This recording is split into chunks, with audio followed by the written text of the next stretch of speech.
Hello friends, welcome to my cookery world. இன்னைக்கு நாம தேங்காய் பொட்டுக்கடலையை பூரணமாக வச்சு கொலக்கட்டை எப்படி பண்ணுறதுன்னு பார்க்க போகிறோம். அதுக்கு 2 கப் பச்சரிசி மாவை நல்லா ஜலிச்சு எடுத்து வச்சுக்கோங்க. பூரணம் செய்கிறதுக்கு 1/4 கப் பொட்டுக்கடலையை மிக்சியில் போட்டு பவுடராக்கி எடுத்துக்கோங்க.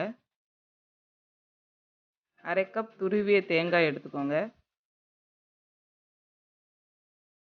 1/2 கப் சர்க்கரை எடுத்துக்கோங்க. ஒரு 4 ஏலக்காயை இது மாதிரி பொடி பண்ணி எடுத்துக்கோங்க. இப்போ பூரணம் செய்கிறதுக்கு எல்லாத்தையும் ரெடி பண்ணி வச்சாச்சு. இப்போ எப்படி பண்ணுறதுன்னு பார்க்கலாம். ஒரு பவுலில் நம்ம பவுடர் பண்ண பொட்டுக்கடலையை சேர்த்துக்கோங்க.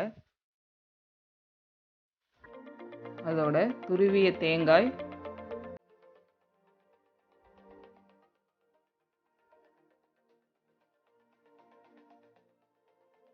பொடி பண்ண ஏலக்காய் சேர்த்துக்கோங்க. சர்க்கரையும் சேர்த்து நல்லா மிக்ஸ் பண்ணி விட்டுக்கோங்க.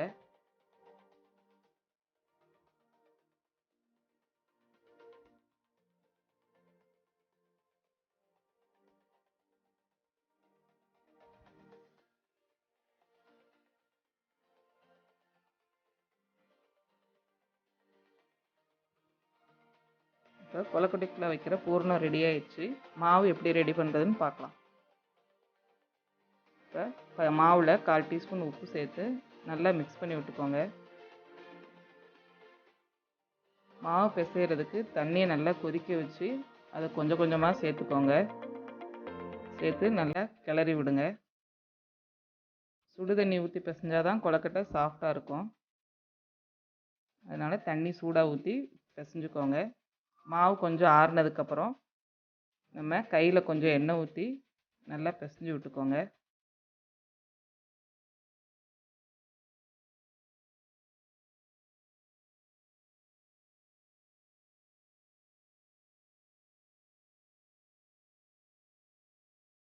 மாவு இப்போ ரெடி ஆயிடுச்சு. கொலக்கட்டை எப்படி பண்ணுறதுன்னு பார்க்கலாம். இப்போ நம்ம ரெடி பண்ணி வச்ச மாவுலேருந்து கொஞ்சம் மாவு எடுத்துக்கோங்க. அதை நல்லா உருண்டையாக்கிட்டு இந்த மாதிரி மாவை நல்லா விரித்து விட்டுக்கோங்க.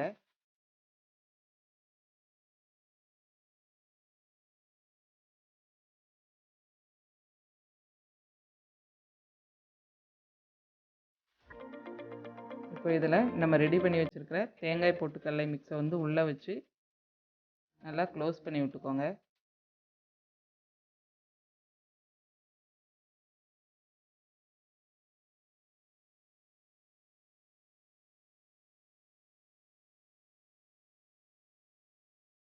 இப்போ இது மாதிரி எல்லாத்தையும் ரெடி பண்ணி வச்சுக்கோங்க. ரெடி பண்ணி வச்ச கொலக்கட்டையை நம்ம இட்லி பாத்திரத்தில் வச்சு வேக வைக்கணும்.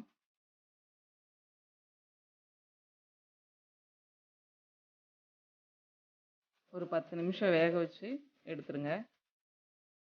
இப்போ கொலக்கட்டை நல்லா வெந்துருச்சு. இதை வேறு பவுலுக்கு மாற்றிடலாம். ரொம்ப ரொம்ப ஈஸியாக செய்யக்கூடிய பூரண கொலக்கட்டை ரெடி.